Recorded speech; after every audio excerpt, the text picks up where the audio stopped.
부자가 되고 싶은데 방법을 몰라서 답답하다면 이 영상을 끝까지 시청해 주시길 바랍니다. 안녕하세요, 꾸꾸 책방입니다. 물가는 치솟는데 아무리 열심히 일해봐야 내 연봉은 제자리고 가면 갈수록 먹고 살기 팍팍해지는 세상입니다. 경기 침체까지 오고 있어서 취준생들은 대기업은 고사하고 취업만 해도 감지덕지입니다. 운 좋게 회사에 들어가도 40세만 되면 무서운 퇴직 공고 대상이 돼서 오들오들 떨어야 합니다. 언제부터 이렇게 먹고 살기 어려워진 걸까요? 왜 부자들은 계속해서 재산이 많아지고 가난한 사람들은 더욱 가난해지고 중산층은 사라지게 되는 걸까요? 왜 세금은 늘어나는데 정부의 재정은 고갈되는 걸까요? 그리고 물가도 오르는데 내 임금은 왜 제자리일까요?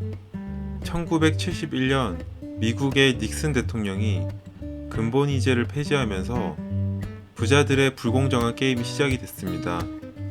미국 달러는 화폐로서의 기능을 상실했고 부채의 수단이 되었습니다.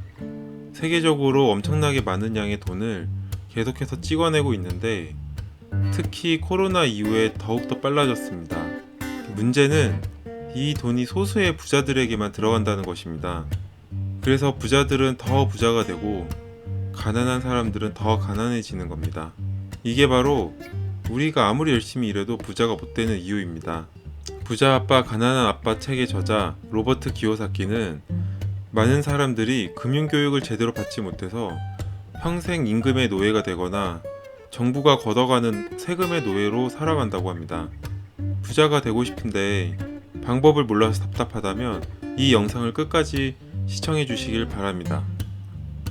그러면 로버트 기요사키의 돈의 배반 책을 통해 부자들의 공정한 게임에서 승리하는 방법을 알려드리겠습니다. 부자들은 자산을 취득하지만 가난한 사람들은 부채를 취득합니다. 부자가 되기 위해서 반드시 지켜야 할 첫 번째 규칙은 자산과 부채의 차이를 이해하고 자산을 늘리는 것입니다. 자산이 무엇인지 정확하게 이해하고 계속 쌓아가면 누구나 부자가 될 수 있습니다. 대다수의 사람들이 자산과 부채에 대해 잘 알고 있다고 착각하고 있으며 그 중요성을 잘 모르고 있습니다. 그럼 자산은 무엇이고 부채는 무엇일까요? 자산은 당신의 호주머니에 돈을 넣어주는 것이고 부채는 호주머니에서 돈을 꺼내가는 것입니다. 대다수는 단순히 부채는 보험료나 자동차 유지비와 같은 것들이고 자산으로는 주식이나 채권, 부동산, 저작권 등이 있다고 생각합니다. 하지만 자산과 부채를 결정하는 것은 자산의 종류가 아니라 현금 흐름의 방향입니다. 대표적인 자산으로 생각하는 부동산도 내 주머니에 돈이 들어오면 자산이 되지만 반대로 각종 세금이나 보험료, 관리비 등으로 돈이 나가면 부채가 됩니다. 금융교육을 받지 못한 사람들은 자신의 부채를 감당하기 위해 열심히 일해서 돈을 더 벌겠다고 생각합니다. 하지만 그런 생각은 당신을 점점 더 가난하게 만들 뿐입니다. 왜냐하면 열심히 일해서 더 많은 돈을 벌어봤자 점점 더 비싼 부채만 사들일 것이기 때문입니다. 부채를 늘리면 늘릴수록 벗어날 수 없는 악순환에 깊이 빠지게 됩니다. 누구도 평생 일할 수는 없습니다.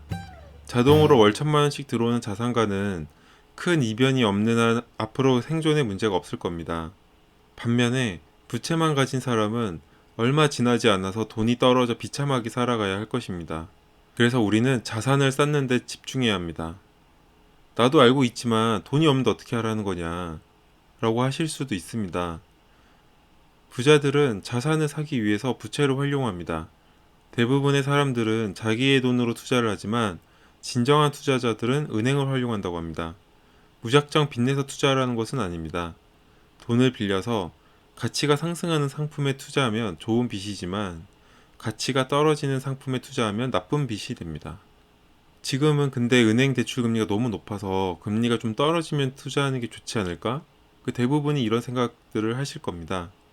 단편적으로 생각을 하면 그럴 수 있겠지만 그땐 이미 많은 자산들이 가격이 올랐을 가능성이 큽니다. 경기가 좋지 않아 좋은 자산의 가격이 많이 빠졌을 때가 부자 되기 좋은 시점입니다. 많은 사람들이 금융위기가 일어나는 동안에 부자가 되었습니다.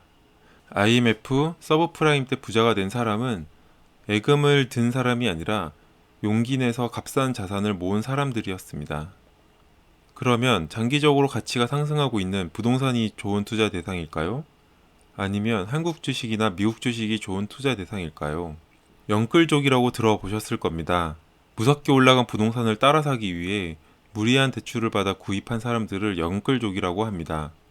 영끌족들은 금리가 빠르게 올라가고 경기 침체가 예상되자 부동산 가격이 떨어지기 시작하면서 큰 피해를 보고 있습니다. 주식은 어떨까요? 지구를 구할 것 같았던 테슬라는 지금 고점 대비 80% 가까이 떨어졌습니다. 금융교육을 받지 않으면 무엇에 투자하든 손해를 보게 됩니다. 세상에 안전한 투자라는 것은 없습니다. 단지 똑똑한 투자자들만 있을 뿐입니다. 가장 좋은 투자 대상은 당신이 가장 관심을 가지고 잘 알고 있는 자산입니다.